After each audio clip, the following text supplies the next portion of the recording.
Chers membres du Conseil supérieur de la coalition Abdoul 2024, chers alliés, chers compagnons de l'Alliance pour la citoyenneté et le travail, mesdames, mesdemoiselles, messieurs. Très chers compagnons, nous voici en face de vous à la suite d'une procédure de sélection mise en place pour désigner le candidat de l'acte à l'élection présidentielle du 25 février 2024. Ma sélection fut sans peine, puisqu'aucun d'entre vous n'a souhaité manifester une volonté de l'être alors que vous y aviez droit. J'en retiens une manifestation de respect et de grande confiance et vous en remercie profondément. Très chers alliés membres de la coalition Abdoul 2024, vous vous êtes préparés à vous entretenir avec plusieurs candidats potentiels. Mais vous avez placé mon nom en tête de liste. Vous êtes repartis de notre rencontre et de nos échanges convaincus que vos consultations pouvaient être stoppées. Votre choix était fait, que votre vision pour le Sénégal rejoignait et se confondait avec la mienne. Ce que l'on dit de l'amour peut également l'être de la coalition politique sincère. Ce n'est pas se regarder dans les yeux les uns les autres, c'est plutôt regarder ensemble dans la même direction. Et pour la circonstance, et les visions d'un Sénégal à reconstruire au plan de ses fondamentaux moraux et éthiques, institutionnels et économiques. Grand merci de m'avoir mis en pole position et de votre confiance vite confirmée. Mesdames, Mesdemoiselles, Messieurs, aujourd'hui est un jour de confirmation, d'engagement pris et à prendre en face de vous et de notre chère nation. J'ai par conséquent retenu de vous donner la primeur de ma profession de foi. À la croisée des chemins où se trouve dramatiquement notre cher et beau pays, il est devenu impérieux, un impérieux devoir de se lever, de faire face et de proposer une autre voie. Le Sénégal se trouve en effet confronté à une situation sans précédent, faite d'incertitudes graves, de doutes pesants et de risques certains. Son économie est à la peine.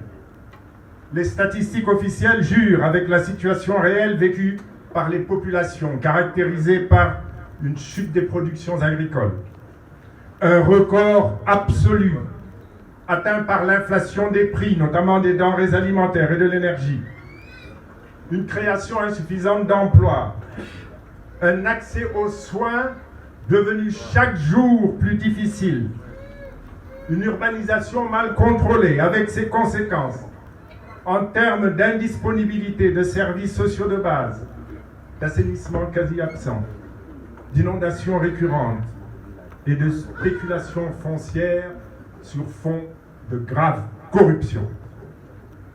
Tel est le sombre tableau qui accélère l'exode de notre jeunesse, partant à l'assaut de la mer ou du désert au risque de leur vie pour tenter de trouver l'espoir ailleurs, sur des terres qui pourtant les refusent.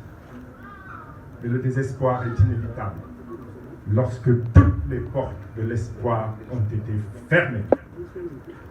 Les finances publiques n'ont jamais été en aussi mauvais état par l'importance du déficit budgétaire et le record atteint par l'endettement public. Ce que nous avons choisi pour nous gouverner n'ont plus comme solution que de masquer les ratios fondamentaux catastrophiques par un taux de croissance du PIB nominal qui atteindrait 27,4% entre 2022 et 2024, record mondial en gain de prospérité. À la dégradation des conditions de vie des populations s'ajoute donc un manque de marge de manœuvre privant l'État de capacités anticycliques.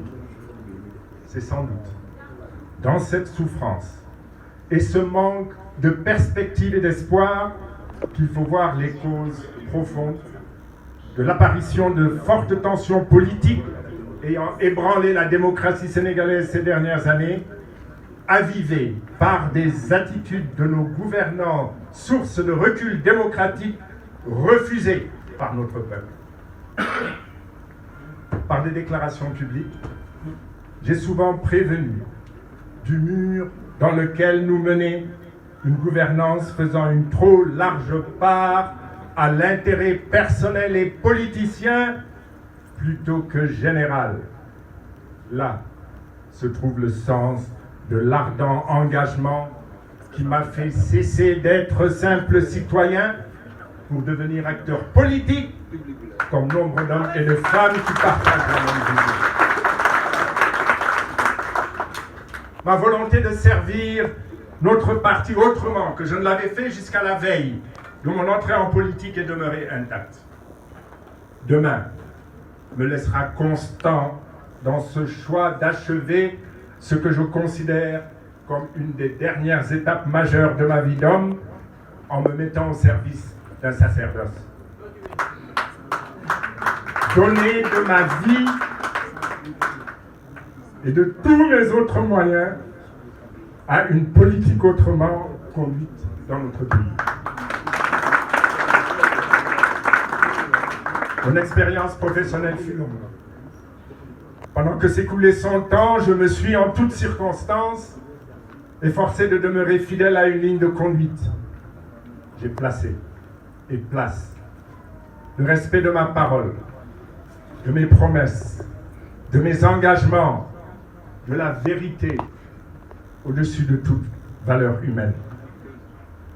La politique et les responsabilités dont elle pourrait me donner la charge ne me feront jamais renoncer à cette ligne.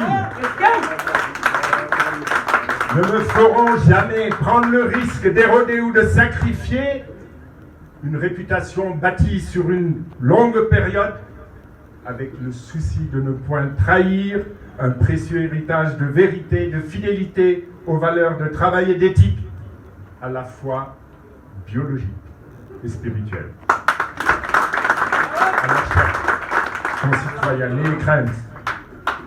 Moi, Abdoul Mbaye, je saurai porter le souvenir du fardeau de mes promesses, respecter les engagements que j'ai pris, ceux d'hier, ceux de mon serment du 18 mars 2023, et notamment celui de ne faire qu'un mandat unique consacré à la transition démocratique du Sénégal et à la restauration des fondamentaux économiques et financiers de notre pays.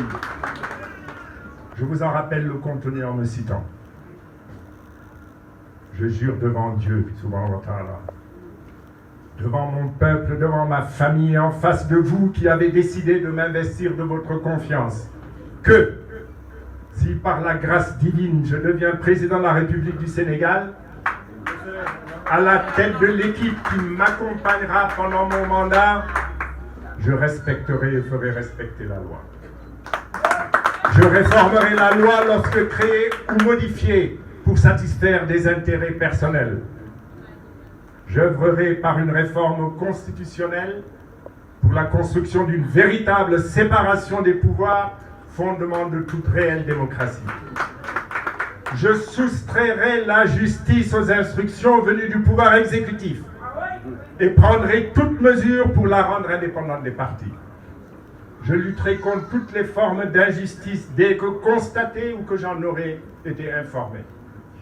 Je réformerai le mode du choix et d'élection des députés afin que le Parlement accueille de véritables représentants du peuple.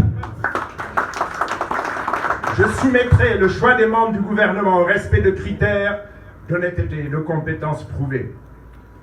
J'élargirai le recours à des critères identiques pour les nominations aux fonctions civiles et militaires, et l'appel à la candidature sera la règle en ce qui concerne les fonctions civiles. Je soumettrai au principe de redevabilité tout dirigeant public ou gestionnaire de deniers publics pendant l'exercice de ses fonctions, y compris le président de la République. Je renforcerai les bases de nos souverainetés monétaires, alimentaires, sanitaires, sécuritaires et financières. Je veillerai à recréer des marges budgétaires et financières susceptibles d'aider le Sénégal sur la voie d'une croissance inclusive, partagée et durable.